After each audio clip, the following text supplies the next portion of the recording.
Hey guys, I'm Amelia Adams. So welcome back to my channel. So today I'm gonna jump right into it. I really want to show you guys on how the proper way to do a proposal of purchase. I know some of you are probably thinking like, I can do my own buyer's proposal, but there is a correct way to do things professionally, especially when you're in this business of real estate. So I'm gonna break down how I do my business proposals. So there's actually two ways to do it. You can do it the formal way, which is provided by your broker. So the broker normally provides all the documents from either NARS or depending on what state you're covering, broker would normally offer all the required documents needed.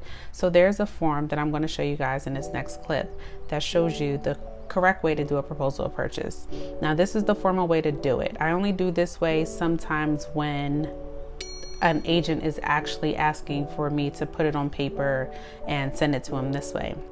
So what you're going to see on this proposal to purchase is the buyer's information. Now, depending on how many buyers will be purchasing this home, you have to fill that out between buyer 1 and buyer 4. Typically 1 to 2 buyers buy a home, but it depends. You can have 3 or 4 if you're doing an investment purchase. Down below, you'll need to type in the buyer's information, such as their address as to where they live at. Now here's where the fun part comes in. You're going to need to put the purchase price right under the line where it says purchase price. So let's say the home is being sold for $260. We're going to put $260 here on this line. And then if there's any seller's concession, that will be listed on the next line. The escrow deposit. So that's going to be how much money your client is going to be giving in escrow. So who's going to be holding that escrow? What title company of your buyer's choice is going to be holding that escrow? Now on the next line, you'll see mortgage contingencies. So that just means VA mortgage, is it FHA, is it conventional, or is it a cash deal? So you're right, you're going to go ahead and select if it's a 15, 20, or 30-year mortgage. Down below, you're going to put their down payment. So what is their down payment? If it's an FHA, typically it's 3.5%.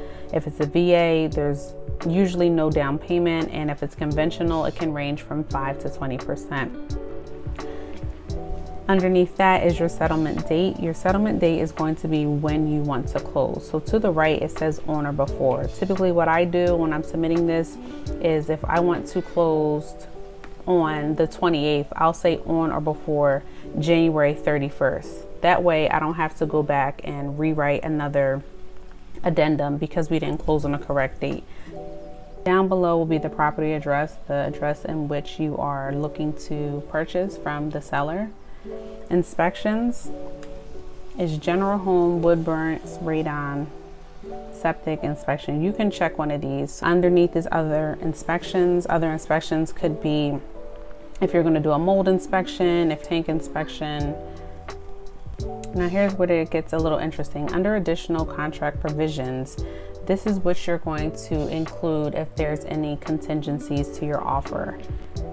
So what I usually put under here when I'm doing contract provisions, I'll say refrigerator must be kept, washer and dryer must be kept, or earnest deposit must be returned to buyer if inspection fails, or something like that. You can put whatever you want. But again, when you're putting things here, make sure it's not going to stir the seller away from accepting your offer. And underneath the escalation clause, you'll see also included. Again, you can put the refrigerator, the washer and dryer, the stove, the microwave, or whatever. Additional contract provisions allows you to write that again or write something else. So I always put them in both places. Down below, you'll just need your information and to have this signed by all parties, including all the buyers participating in this sale. So this is the typical proposal to purchase. Now, what I'm going to show you is my way of doing a proposal of purchase, because sometimes I might be on the road and I don't have access to my computer.